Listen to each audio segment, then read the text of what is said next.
ಅಂಜಲಿ ಅಂಜಲಿ ಅಂಜಲಿ. ಅಯ್ಯಯ್ಯೋ, police aunty ಮಂತ್ರವಾದಿ ಹತ್ತನ್ನ ಕರ್ಕೊಂಡು ಹೋಗೇ ಬಿಟ್ರಲ್ಲಪ್ಪ. ನೀವಿಬ್ರು ಸ್ಟೇಷನಿಗೆ ಬಂದು ಬೆಳಗ್ಗೆ ಒಂದು ಕಂಪ್ಲೇಂಟ್ ಕೊಡಿ. ಅವಳ ಮೇಲೆ ಕೇಸ್ ಹಾಕೋದಕ್ಕೆ ತುಂಬ ಇಂಪಾರ್ಟೆಂಟ್. ನಾನು ನಿಮಗೋಸ್ಕರ ಕಾಯ್ತಾ ಇರ್ತೀನಿ. ನಾನಿನ್ನು ಬರ್ತೀನಿ. ಈಗ ನಾನು ಹೇಳೋದನ್ನು ಕೇಳು. ಬೆಳಿಗ್ಗೆ ಯಶೋದ ಮಾತ್ರ ಅಲ್ಲ, ಇಡೀ ಮನೆಯವರು ಪೊಲೀಸ್ ಸ್ಟೇಷನ್ಗೆ ಓಡ್ ಬರಬೇಕು. ಹಾಗೆ ಮಾಡ್ತೀನಿ, ನೀನೇನು ಗಾಬರಿ ಆಗಬೇಡ.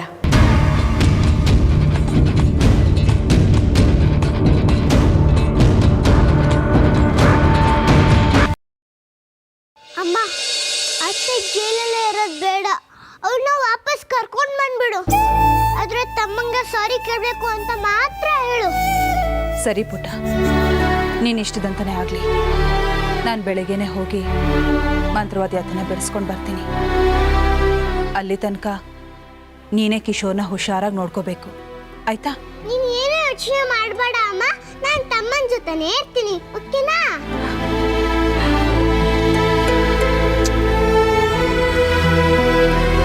ಬಾ.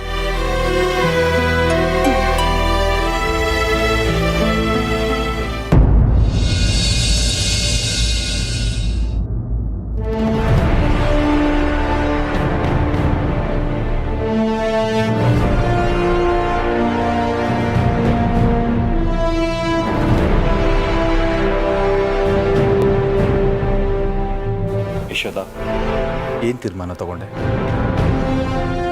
ನಾನು ಬೆಳಗ್ಗೆ ಪೊಲೀಸ್ ಸ್ಟೇಷನ್ಗೆ ಹೋಗಿ ಬರ್ತೀನಿ. ಅಂದರೆ ರಾಗಿಣಿನ ಬಿಡಿಸ್ಕೊಂಡು ಬರ್ತೆ ತಾನೆ? ಗೊತ್ತಿಲ್ಲ. ಗೊತ್ತಿಲ್ಲ ಅಂದರೆ ಏನರ್ಥ ಯಶೋದ? ಹಾಗಾದರೆ ರಾಗಿಣಿನೇ ಬಿಡಿಸ್ಕೊಂಡು ಬರಲ್ವಾ? ಗೊತ್ತಿಲ್ಲ ಅಂತ ಹೇಳಿದ್ನಲ್ಲ, ಪೊಲೀಸ್ ಸ್ಟೇಷನ್ಗೆ ಹೋದ್ಮೇಲೆ ಡಿಸೈಡ್ ಮಾಡ್ತೀನಿ. ಹೀಗಂದ್ರೆ ಹೇಗೆ ಯಶೋದ? ಅಲ್ಲ, ರಾಗಿಣಿ ಈ ಮನೆ ಮಗಳು ಕಣೆ. ನೀನು ಮೊನ್ನೆ ಬಂದಳು. ಅವಳ ಮೇಲೆ ದ್ವೇಷ ಸಾಧಿಸ್ಬೇಡ ನೀನು. ದ್ವೇಷ ಸಾಧಿಸ್ತಾ ಇರೋದು ನಾನಲ್ಲ ಅತ್ತೆ, ಅವಳು. ನಾನು ರಾಗಿಣಿ ಹತ್ರ ಸ್ವಲ್ಪ ಮಾತಾಡಬೇಕು. ಅವಳು ಉತ್ತರ ಕೊಟ್ಮೇಲೆ ಶಿಕ್ಷೆನೋ ಅಥವಾ ಕ್ಷಮೆನೋ ಅನ್ನೋದು ತೀರ್ಮಾನ ಆಗುತ್ತೆ.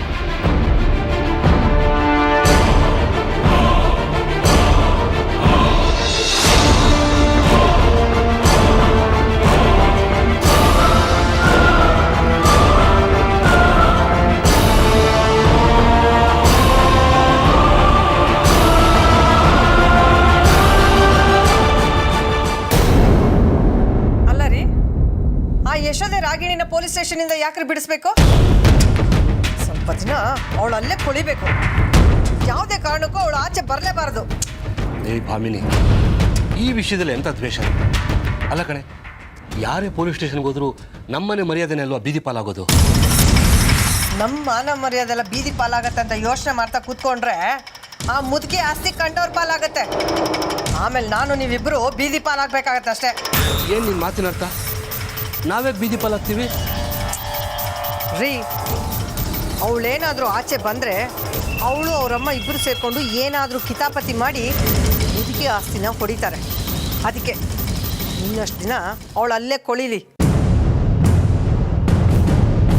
ಅವಳು ಆಚೆ ಬರೋಷ್ಟರಲ್ಲಿ ನಾವೇನಾದರೂ ಪ್ಲ್ಯಾನ್ ಮಾಡಿ ಮುದುಕಿ ಆಸ್ತಿನ ನಮ್ದಾಗಿ ಮಾಡ್ಕೋಬೇಕು. ಅಮ್ಮ ಇದಕ್ಕೆಲ್ಲ ಒಪ್ಪಲ್ಲ ಅಂತ ಕಾಣಿಸುತ್ತೆ ರೀ. ಆ ಮುದುಕಿ ಯಾವತ್ತಾನೆ ನಮ್ಮ ಮಾತನ್ನ ಒಪ್ಕೊಂಡಿದ್ದಾಳೆ, ಅದು ಗೊತ್ತಿರೋ ವಿಷಯ ತಾನೇ. ಆದರೆ ನಾವು ಒಪ್ಪಿಸ್ಬೇಕು. ಈ ಚಾನ್ಸ್ನ ನಾವು ಬಿಡಬಾರ್ದು. ಮಾಲ್ತಿ ಅದಕ್ಕೆ ಸುಮ್ಮನೆ ಇರ್ತಾಳ? ಅವಳ ಮಗಳಿಲ್ದೆ ಪಾಲ್ ಪಾರಿಕತ್ ಮಾಡೋದಕ್ಕೆ ಖಂಡಿತ ಅವಳು ಒಪ್ಪೋದಿಲ್ಲ. ಅವಳು ಹೇಗೆ ಬಗ್ಗಿಸ್ಬೇಕು ಅಂತ ನನಗೆ ಚೆನ್ನಾಗಿ ಗೊತ್ತಿದೆ. ನೀವು ಯಾವಾಗಲೂ ಆಗಲ್ಲ ಆಗಲ್ಲ ಅಂತ ಹೇಳಿ ಥರ ಮಾತಾಡ್ತಾ ಇರಬೇಡಿ. ನೋಡಿ, ಬೆಳಿಗ್ಗೆ ಎದ್ದ ತಕ್ಷಣ ಆ ಯಶೋದೆ ಹತ್ರ ಹೋಗಿ ಯಾವುದೇ ಕಾರಣಕ್ಕೂ ರಾಗಿಣಿನ ಪೊಲೀಸ್ ಸ್ಟೇಷನ್ನಿಂದ ಬಿಡಿಸ್ಬೇಡ, ಅವಳು ಅಲ್ಲೇ ಕೊಳಿಲಿ ಅಂತ ಕಂಪ್ಲೇಂಟ್ ಕೊಟ್ಬಿಟ್ಟು ಬಾ ಅಂತ ಹೇಳಿ. ಅಲ್ಲ ಭಾಮಿನಿ, ಅವಳು ಮನಸ್ಸಲ್ಲಿ ಏನಿದೆಯೇನೋ. ಅವಳು ರಾಗಿಣಿನ ಬಿಡಿಸ್ಬೇಕು ಅಂತ ಅಂದ್ಕೊಂಡಿದ್ರೆ ನಾನು ಕಲ್ಲಾಕ್ದಾಗಲ್ವಾ? ಆ ಯಶೋದೆ ರಾಗಿಣಿನ ಬಿಡಿಸ್ಲಿ ಅಂತ ನಾವು ಸುಮ್ಮನೆ ನೋಡ್ತಾ ಕೂತಿದ್ರೆ ನಮ್ಮ ತಲೆ ಮೇಲೆ ನಾವು ಕಲ್ಲು ಹಾಕೊಂಡಾಗತ್ತೆ. ಸುಮ್ಮನೆ ನಾನು ಹೇಳಿದಷ್ಟೇ ಕೇಳಿ, ಅವಳನ್ನ ಬಿಡಿಸ್ಬೇಡ ಅಂತ ಹೇಳಿ. ಅವಳು ರಾಗಿಣಿನ ಬಿಡಿಸ್ತಾಳೆ ಅಂತ ನಿಂಗೇನು ಗ್ಯಾರಂಟಿ? ರೀ, ಯಶೋದೆ ಅಮ್ಮ ಮಗಳು ವಿರೋಧ ಕಟ್ಕೊಳ್ಳೋಷ್ಟು ಗಟ್ಟಿ ಹೆಂಗಸು ಅಂತ ನಿಮ್ಗೆ ಯಾವತ್ತಾದರೂ ಅನಿಸಿದೆಯಾ? ಇವಳೇನಾದರೂ ಅವಳನ್ನ ಬಿಡಿಸ್ಲಿಲ್ಲ ಅಂದರೆ ಮಾಲ್ತಿ ಸುಮ್ಮನೆ ಇರ್ತಾಳ? ಯಶೋದೆ ಜನ್ಮನ ಜಾಲಾಡ್ಸ್ಬಿಡ್ತಾಳಷ್ಟೇ. ಯಶೋದೆ ಜೀವನ ಪೂರ್ತಿ ಮಾಲ್ತಿ ಕೈ ಕೆಳಗೆ ಸೊಸೆಯಾಗಿ ಹೇಗಬೇಕು. ಒಂದು ವೇಳೆ ಅವಳೇನಾದರೂ ಬಿಡಿಸ್ಲಿಲ್ಲ ಅಂದರೆ ಮಾಲ್ತಿ ಯಶೋದೆ ಜೀವನನ ನರಕ ಮಾಡಿಬಿಡ್ತಾಳೆ. ಎಲ್ಲ ಗೊತ್ತಿದ್ದು ರಾಗಿಣಿನ ಬಿಡಿಸ್ಬೇಡ ಅಂತ ಹೇಳೋದು ಚೆನ್ನಾಗಿರೋದಿಲ್ಲ. ಯಾಕ್ರಿ ಚೆನ್ನಾಗಿರಲ್ಲ? ಈ ಮನೇಲಿ ಆ ಮುದುಕಿನ ಬಿಟ್ಟರೆ ದೊಡ್ಡವರು ಅಂತ ಇರೋದು ನೀವೇನೆ. ನಿಮಗೆ ಮಾತಾಡೋಕ್ಕೆ ನಿರ್ಧಾರ ತಗೊಳಕ್ಕೆ ಎಲ್ಲ ಹಕ್ಕಿದೆ. ಮೊದಲು ನಮಗನ್ಸ್ಬೇಕು ನಾವು ದೊಡ್ಡವರು ಅಂತ, ಆಮೇಲೆ ಮಿಕ್ಕವ್ರಿಗೆ ಅನ್ಸುತ್ತೆ. ಆದರೆ ನಿಮ್ಗೆ ಯಾವತ್ತೂ ಹಾಗೆ ಅನಿಸ್ಲೇ ಇಲ್ವಲ್ಲ. ನೀವೆಲ್ಲರ ಹತ್ರ ಒಳ್ಳೆಯವರಾಗಿರ್ಬೇಕು, ನಾನು ಕೆಟ್ಟವಳಾಗಬೇಕು. ಆಯಿತು ಬಿಡಿ, ಯಾರಿಗೇನು ಮಾಡಬೇಕು ಅಂತ ನನಗೆ ಚೆನ್ನಾಗಿ ಗೊತ್ತಿದೆ. ಅಮ್ಮ ಮಾರಾಯ್ತಿ, ನೀನು ಏನು ಬೇಕಾದರೂ ಮಾಡ್ಕೋ. ಬೆಳಗ್ಗೆಯಿಂದ ನನಗೆ ಸಾಕಾಗೋಗಿದೆ. ಆ ರಾಗಿಣಿ ಜೈಲಿಂದ ಬಿಡುಗಡೆ ಆಗ್ತಾವಳೇನೋ ಗೊತ್ತಿಲ್ಲ, ಆದರೆ ನಾನು ಯಾವಾಗ ಈ ಜೈಲಿಂದ ಬಿಡುಗಡೆ ಆಗ್ತೀನೇನೋ ಗೊತ್ತಿಲ್ಲ. ನೋಡೋ, ನಾನು ನಿದ್ದೆ ಬರ್ತಾಯಿದೆ, ನನ್ನ ಪಾಡಿ ನಾನು ಬಿಟ್ಬಿಡು. ರೀ,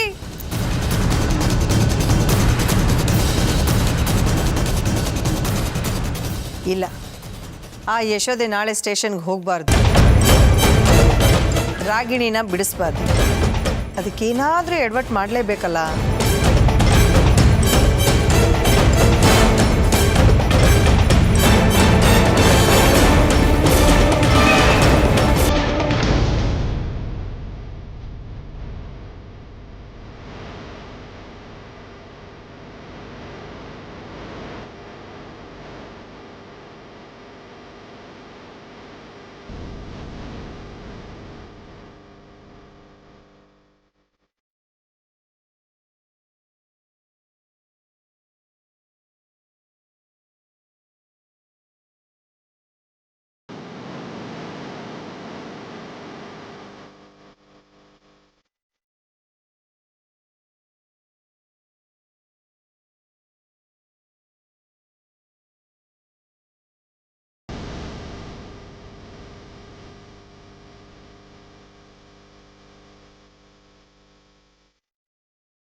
ಮಂತ್ರವಾದ್ಯತೆನ ಬಿಡಿಸ್ಬೇಕಲ್ವಾ, ಅದಕ್ಕೆ ಪೊಲೀಸ್ ಸ್ಟೇಷನ್ಗೆ ಹೋಗ್ತಾ ಇದ್ದೀನಿ ಪುಟ.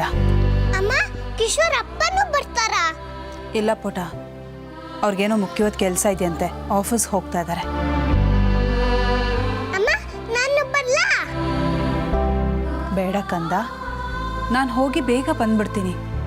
ನೀನು ನನ್ನ ಜೊತೆ ಬಂದರೆ ಕಿಶೋರ್ನ ಯಾರು ನೋಡ್ಕೋತಾರೆ ಹೇಳೋ? ಸರಿಮ್ಮ, ಬೇಗ ಬಂದ್ಬಿಡ್ಬೇಕು. ಆಯಿತು ಕಂದ.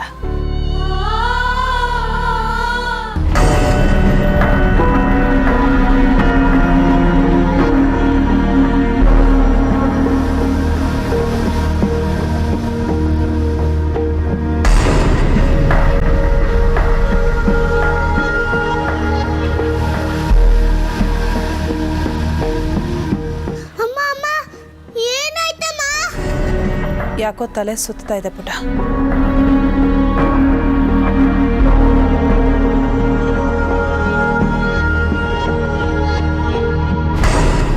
ಅಯ್ಯೋ ಅಮ್ಮ, ನಿಂಗೆ ಜ್ವರ ಬಂದಿದೆ, ನೀನ್ ಎಲ್ಲೂ ಹೋಗ್ಬೇಡ, ಇಲ್ಲೇ ಮಲ್ಕೊಂಬಿಡು, ಸರಿನಾ? ನಾನು ಹೋಗದೆ ಹೋದರೆ ಅತ್ತೆನ ಬಿಡೋದಿಲ್ಲ ಪುಟ. ಹಾಗಾಗಬಾರ್ದಲ್ವಾ? ನಾನು ಹೋಗಿ ಬಂದ್ಬಿಡ್ತೀನಿ. ಬೇಡ ಅಮ್ಮ, ನಿಂಗೆ ಹೋಗಕ್ಕಾಗಲ್ಲ, ತುಂಬಾ ಸುಸ್ತಾಗಿದೆ.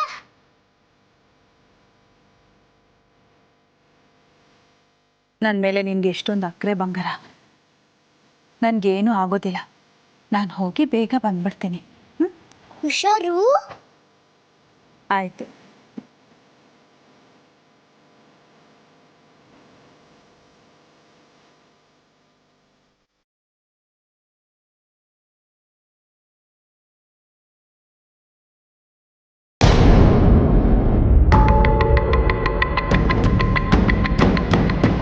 ನಾನು ಹಾಕಿರೋ ಔಷಧಿ ಏನು ಕೆಲಸನೇ ಮಾಡಿಲ್ಲ ಅನ್ನೋ ಥರ ಕಾಣಿಸ್ತಾ ಇದೆ ಅಲ್ಲ.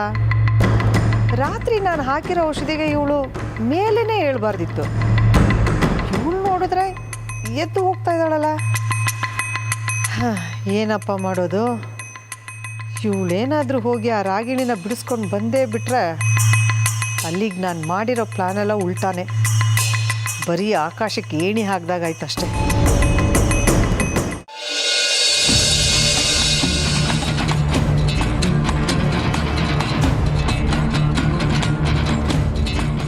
ಅಕ್ಕ, ನಿನ್ನ ಮಗಳು ಸ್ಟೇಷನಿಂದ ವಾಪಸ್ ಬರ್ತಾಳೋ ಇಲ್ವೋ ಅಂತ ಯೋಚನೆ ಮಾಡ್ತಿದ್ಯಾ? ಕಣೆ, ನನಗೆ ಯಾಕೋ ತುಂಬ ಟೆನ್ಷನ್ ಆಗಿದೆ. ಈ ವಿಷಯ ಸ್ಟೇಷನ್ ತನಕ ಹೋಗುತ್ತೆ ಅಂತ ನಾನು ಅಂದ್ಕೊಂಡೇ ಇರಲಿಲ್ಲ. ನಾನು ನೀವಿಬ್ಬರು ತಾಯಿ ಮಗಳು ನಾಟಕ ಆಡ್ತಿದ್ದೀರಾ ಅಂತ ತಪ್ಪು ತಿಳ್ಕೊಂಡಿದ್ದೆ. ಪಾಪ ಆ ರಾಗಿಣಿ ಆ ದರಿದ್ರ ಮಗುಗೆ ಒಂದು ಗತಿ ಕಾಣಿಸ್ಬೇಕು ಅಂತ ಪ್ರಯತ್ನ ಪಟ್ಟಿದ್ಲು ಅಂತ ಈಗಲೇ ನಂಗೆ ಗೊತ್ತಾಗಿದ್ದು. ವಿಷಯ ಗೊತ್ತಾಯ್ತು ತಾನೇ ನಿನಗೆ? ಮತ್ತೆ ತೆಪ್ಪಗೆ ಬಾಯಿ ಮುಚ್ಕೊಂಡು ನಿಂತಿದ್ದೆ ನೋಡ್ಕೊಂಡು. ಸ್ಟೇಷನ್ ಕರ್ಕೊಂಡು ಹೋಗೋದು ಬೇಡ ಅಂತ ನಿನ್ಗೆ ಹೇಳೋಕ್ಕಾಗ್ತಿರ್ಲಿಲ್ವೇನೆ? ಅಯ್ಯೋ, ನೀನು ಅವ್ರ ಅಮ್ಮ, ನೀನು ಅಷ್ಟೊಂದು ಪಲ್ಟಿ ಹೊಡೆದ್ರು ನಿನ್ನ ಮಾತು ಕೇಳ್ದೇನೆ ನಿನ್ನ ಮಗಳನ್ನ ಸ್ಟೇಷನ್ಗೆ ಹೇಳ್ಕೊಂಡು ಹೋದ್ಲ ಆ ಇನ್ಸ್ಪೆಕ್ಟ್ರ್ ಅಮ್ಮ. ನಾವು ಯಾರಾದರೂ ಮಾತಾಡಿದ್ರೆ ನಮ್ಮನ್ನೆಲ್ಲ ಒದ್ದು ಒಳಗೆ ಹಾಕ್ತೀನಿ ಅಂದ್ಲು. ನಿನ್ನ ಮಕ್ಕಳ ತುಟಿ ಪಿಟಿಕಂತ ಸುಮ್ಮನೆ ನಿಂತ್ಕೊಂಡಿರುವಾಗ ನಾನೇನು ಮಾಡಬೇಕಾಗಿತ್ತು ಹೇಳು? ಎಲ್ಲ ನನ್ನ ಕರ್ಮ.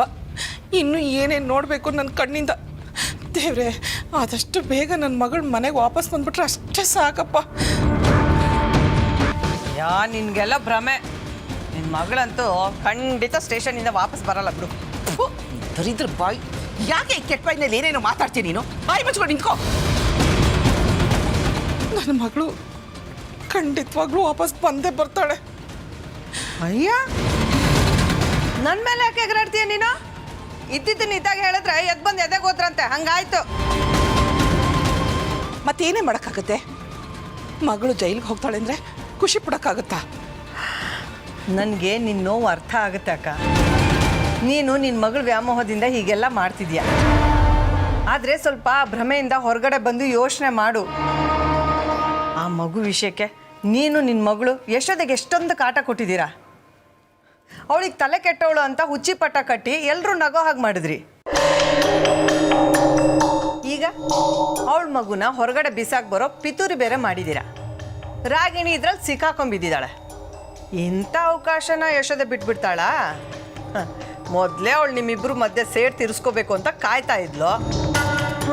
ಈಗ ನೋಡು, ಸ್ಟೇಷನ್ಗೆ ಹೋಗಿ ಕಂಪ್ಲೇಂಟ್ ಬರೆದ್ಕೊಟ್ಟು ಅವಳನ್ನ ಒಳಗೆ ಹಾಕಿಸ್ತಾಳು ಅವಳು. ಅಂದರೆ ಈಗ ಯಶೋಧ ರಾಗಿಣಿನ ಜೈಲ್ಗೆ ಹಾಕಿಸ್ತಾಳೆ ಅಂತೀನಿ? ಖಂಡಿತ. ನಿನ್ನ ಮಗಳು ಸ್ಟೇಷನಲ್ಲೇ ಗುರ್ರ ಅಂದಿರ್ತಾಳೆ. ಯಶೋದಕ್ಕೆ ತಲೆ ಕೆಟ್ಟಿರತ್ತೆ. ಅವಳು ಅಲ್ಲೇ ಕಂಪ್ಲೇಂಟ್ ಕೊಟ್ಟು ಕೇಸ್ನ ಫೈಲ್ ಮಾಡಿ ಬಂದೇ ಬರ್ತಾಳೆ. ಅಯ್ಯಯ್ಯೋ, ಈಗ ಏನೇ ಮಾಡಲಿ? ರಾಗಿಣಿನ ಹೇಗೆ ಹೊರಗಡೆ ಬಿಡಿಸ್ಕೊಂಡು ಬರಲಿ?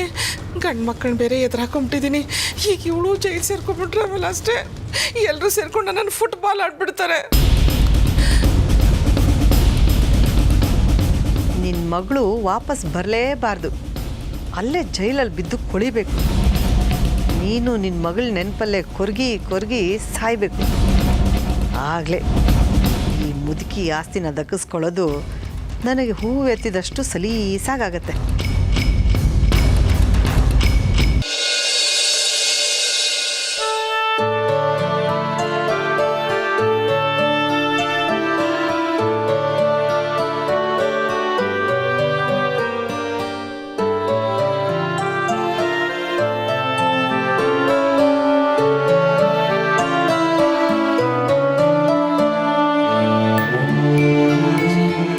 ಏನಿದು ಒಂದು ಆಟೋನು ಬರ್ತಾ ಇಲ್ವಲ್ಲ?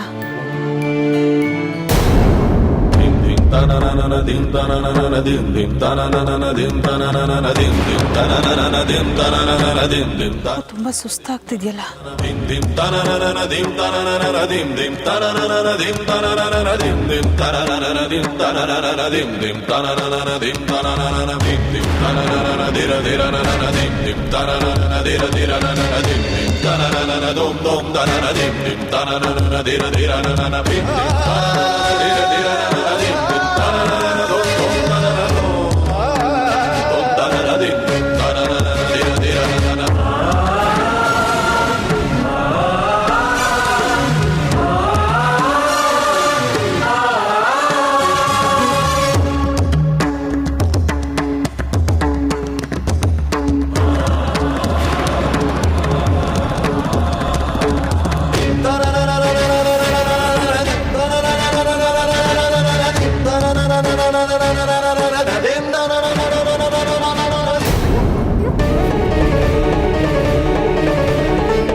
ಏನಾಯ್ತಮ್ಮ?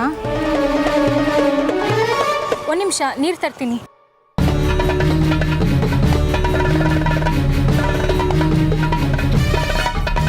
ತಗೊಳ್ಳಿ, ನೀರು ಕುಡಿ.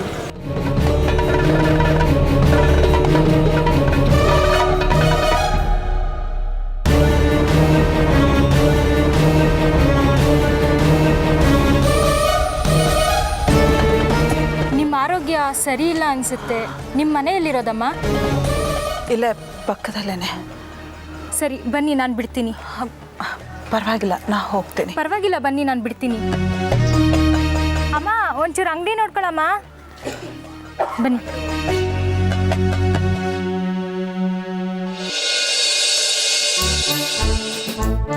ನಮಸ್ಕಾರ ಸರ್. ಮಾರತೆ, ಈ ಅಮ್ಮ ನಮ್ಮನ್ನು ಪೊಲೀಸ್ ಸ್ಟೇಷನ್ಗೆ ಯಾಕೆ ಕರ್ಸ್ಕೊಂಡ್ಲು? ಯಾವುದನ್ನ ಕೇಸ್ ಜಡ್ದು ಒಳಗಿಲ್ಲ ಹಾಕ್ಸ್ಬಿಡ್ತಾಳೋ ಹೆಂಗು? ಯಾವಾಗಲೂ ಅನುಮಾನನೇ. ಸುಮ್ಮನೆ ಮಾಮ ಬಾಡಿಗೆ ದುಡ್ಡು ಬ್ಯಾಲೆನ್ಸ್ ಬರಬೇಕಲ್ಲ, ಅದು ಕೊಡಕ್ಕೆ ಕರೆದಿರ್ಬೇಕು. ಸಿದ್ದಪ್ಪ ನೀನು ಮಾಡೋ ಕೆಲಸಕ್ಕೆ ಸಿದ್ದಪ್ಪಾಜಿನ ಬಯಸ್ಬಿಡ್ತೀಯ ಕಣ. ಬಡ್ಕೊಂಡೆ ನಾನು ಓದು ಓದು ಓದು ಅಂತ. ನನ್ನ ಮಾತು ನಿಲ್ಲಿ ಕೇಳ್ತೀಯ? ಯಾವ ಜಾಗದಲ್ಲಿ ಏನು ಸಿಗುತ್ತೆ ಅಂತ ಕನಿಷ್ಠ ಮಟ್ಟದ ಪ್ರಜ್ಞೆನೇ ನಿನಗಿಲ್ವಲ್ಲ? ಪೊಲೀಸ್ ಸ್ಟೇಷನಲ್ಲಿ ಯಾವನಾರ ಬಾಡಿಗೆ ಕೊಡ್ತಾರೆ, ಬಡ್ಗೆ ತೊಗೊಂಡು ಮುಖ ಮುಚ್ಚಿನ ಗಡಿಗೆ ತರ ಚೆತ್ತುತ್ತಾರೆ ಅಷ್ಟೇ, ದಟ್ಟಂತಂದು. ಆ ಇನ್ಎಕ್ಸ್ಪೆಕ್ಟ್ರೆ ಇವಳ ಕೈಲಿ ಫೋನ್ ಮಾಡಿಸಿ ನಮ್ಮಿಬ್ರಿಗೂ ಇಲ್ಲಿ ಬರೋಂಗೆ ಮಾಡ್ಕೊಂಡಿದ್ರೆ. ಹೌದು ಕಣಲೆ ಮಾಡ್ತೀನಿ. ಮೊನ್ನೆ ಆ ಸಿಂಗಲ್ ಬೆಡ್ರೂಮ್ ಬಾಡಿಗೆ ಕೊಡಿಸಿದ್ದೆ ಅಲ್ವೇನಾ? ನಾನು ತಾನೇ ಕೊಡಿಸಿದ್ದು. ಆ ಸಿಂಗಲ್ ಬೆಡ್ರೂಮ್ ಪಕ್ಕ ಡಬ್ಬಲ್ ಮರ್ಡರ್ ಆಗ್ಬಿಟ್ಟಿದೆ ಕಣೋ. ಅದ್ರ ವಿಚಾರವಾಗಿ ವಿಚಾರಿಸ್ಬೇಕು ಅಂತ ಇನ್ಸ್ಪೆಕ್ಟ್ರೇ ಪ್ಲ್ಯಾನ್ ಮಾಡಿ ಇಲ್ಲಿ ಕರ್ಸ್ಕೊಂಡಿದ್ದಾರೆ. ರುಬ್ಬೋದಕ್ಕಿಂತ ಮುಂಚೆ ಮೊದಲು ಇಲ್ಲಿಂದ ಜಾಗ ಖಾಲಿ ಮಾಡ್ಬಿಡೋಣ.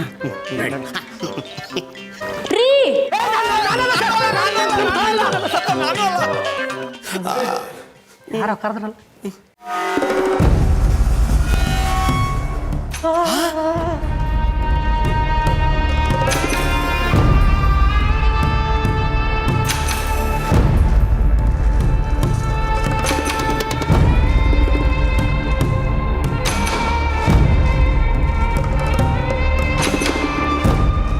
ಯಾಕೆ ಹೆದರ್ಕೊಂಡು ಓಡೋಗ್ತಿದ್ದೀರಾ? ನಿಮ್ಮ ಹತ್ರ ಸ್ವಲ್ಪ ಮಾತಾಡಬೇಕು, ಬನ್ನಿ.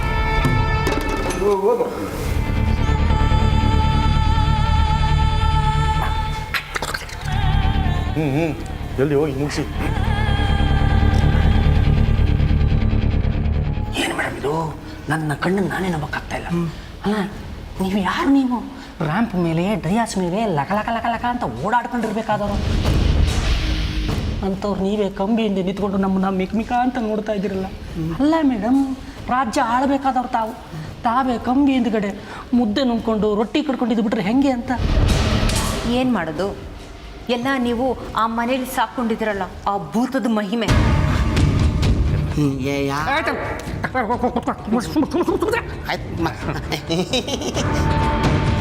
ಅಲ್ಲ, ನೀವು ಯಾವ ಭೂತದ ಬಗ್ಗೆ ಕೇಳ್ತಾ ಇದ್ದೀರಾ? ಸುಳ್ಳು ಹೇಳಬೇಡಿ. ಆ ಮನೇಲಿ ಭೂತ ಇದೆ ಅಂತ ನಿಮ್ಗೆ ಚೆನ್ನಾಗಿ ಗೊತ್ತು.